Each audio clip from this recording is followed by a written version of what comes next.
সম্মানিত ভিউয়ার্স, আসসালামু আলাইকুম। আমি হারিসুর রহমান শৌকত আবার একটি গ্রামীণ ব্লগ নিয়ে হাজির হয়ে গেলাম আপনাদের সামনে।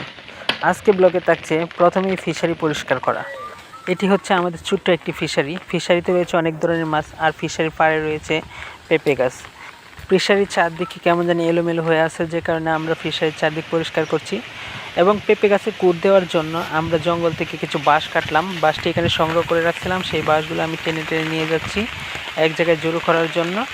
আজ প্রচণ্ড বাতাস বইছে, তার সাথে আবার ঝিরিঝিরি বৃষ্টি। ভাবলাম মাটি শীত হয়ে আছে, যে কারণে পুঁটি না দিলে পেঁপে গাছগুলো পড়ে যেতে পারে। তাই আমি বাঁশগুলোকে কঞ্চি থেকে আলাদা করে নিলাম, কারণ পুঁট না দিলে যেহেতু গাছটা পড়ে যাবে তাহলে এটা আমাদের জন্য ক্ষতি হয়ে যাবে। আমি বাঁশগুলোকে ছোটো ছোটো কুটি করে নিচ্ছি, কারণ হচ্ছে কি আমাদের পেঁপে গাছগুলো যতটুকু উঁচু ঠিক ততটুকু উঁচু বা তার নিচে দিলেও চলবে। যেহেতু বাঁশ অনেকগুলো কাটতে হবে আর পেঁপে গাছ অনেকগুলো, যে কারণে আসলে ক্ষতি করে তো কোনো লাভ নেই, যে কারণে ছোটো ছোটো কুটি করলাম। কারণ আমার পেঁপে গাছগুলো যাতে না পড়ে যায় সেজন্য যতটুকু কুটি দরকার ততটুকু দিলে চলছে, যেহেতু তাহলে আমার এত লম্বা রেখে কোনো প্রয়োজন নেই। যেহেতু কুটগুলোকে আমাকে মাটিতে দাবাতে হবে সেজন্য নিচে দিয়ে একটু চোখা করে নিচ্ছি, যাতে আমার মাটিতে দাবাতে সহজ হয়।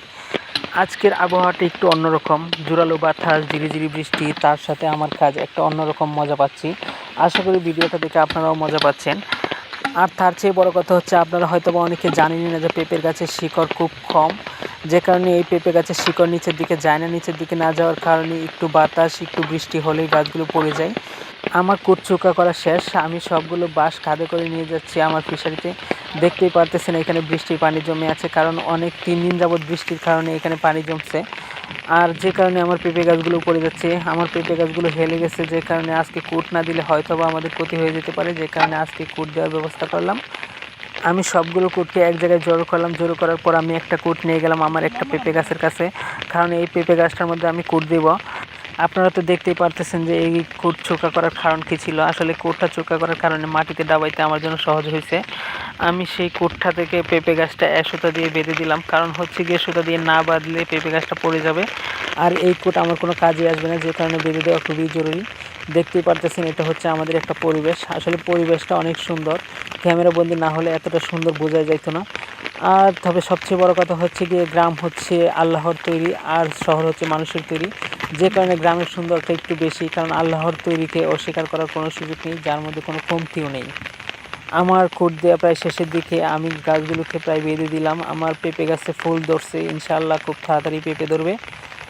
আর যারা এখন পর্যন্ত শহরে বড় হয়েছেন গ্রামের বাড়িতে যান নাই, আপনাদের সবার আমার বাড়িতে দাওয়াত রইল, ইনশাআল্লাহ গ্রামটা ঘুরে দেখে যাবেন।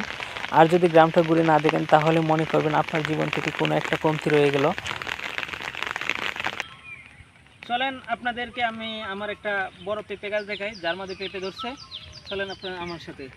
আমি এই ফিশারি পাড়ে অনেক আগে কিছু পেঁপে গাছ লাগাইছিলাম, যে পেঁপে গাছগুলোর মধ্যে পেঁপে ধরছে। এই যে দেখতেছেন আমাদের ফিশারিটা, এই ফিশারির চারদিকে আমি পেঁপে গাছ লাগাইছি। তবে আজকের আবহাওয়াটা একটু অন্যরকম, জোরালো বাতাস, হালকা বৃষ্টি, তার সাথে কোকিলের গানের সাথে তাল মিলিয়ে কাজ একটা অন্যরকম অনুভূতি। চলে আসলাম সেই পেঁপে গাছের নিচে। এই যে দেখেন আমার একটা পেঁপে গাছ, এই পেঁপে গাছের মধ্যে আল্লাহর রহমত অনেক পেঁপে ধরছে। কারণ আমি প্রতি গাছ পার পিস আমি 10 টাকা করে কিনছি। আল্লাহর রহমত আমার এক গাছ থেকে আমি 50টা গাছ লাগাইছি। আশা করি 50টা গাছের যে টাকা খরচ করছি সব টাকা উঠে যাবে। দেখেন প্রতিটা পেঁপে জোড়া জোড়াই, আলহামদুলিল্লাহ আমার এই পেঁপে গাছে অনেক পেঁপে ধরছে। এদিকে আরেকটা পেঁপে গাছ, এটা দেখাই দিত। এই যে দেখেন আল্লাহর রহমত প্রতিটা পেঁপে গাছেই আল্লাহর রহমত ভালো পেঁপে ধরতেছে। ওই পেঁপে গাছগুলো নতুন লাগাইছি, এগুলো আগের পুরাতন। দেখেন আলহামদুলিল্লাহ আল্লাহর অশেষ রহমত যে অনেক পেঁপে ধরছে।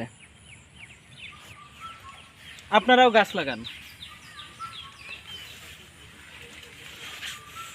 পেঁপে গাছ যার তেমন কোনো চর্চা করতে হয় না, অল্পের মধ্যেই ভালো আয় করা যায়। আমি আগেও 2টা পেঁপে গাছ লাগাইছিলাম, আল্লাহর রহমত ভালো পেঁপে ধরছি, বিক্রিও করতে পারছি, নিজেদেরও খাওয়া চলছে। আপনারাও বেশি বেশি করে পেঁপে গাছ লাগান, আপনাদেরও ইনশাল্লাহ ভালো একটা আয় হবে। সর্বশেষ আপনাদেরকে বলতে চাই, আপনাদের যাদের এরকম পরিবেশ আছে গাছ লাগানোর মতো, আপনারা বেশি বেশি করে গাছ লাগান। গাছ আসলে পরিবেশের ভারসাম্য রক্ষা করে না, শুধু একটা আয়ের উৎস। আর সর্বশেষ মানে ভিডিওর সর্বশেষ প্রান্তে আমি এই স্লোগানের মাধ্যমে আমার ভিডিও শেষ করতে চাই, গাছ লাগান পরিবেশ বাঁচান, কারণ গাছ পরিবেশের ভারসাম্য রক্ষা করে আর আপনার আয় উন্নতিরও একটা হাতিয়ার হয়ে দাঁড়াবে। ধন্যবাদ সবাইকে, আসসালামু আলাইকুম।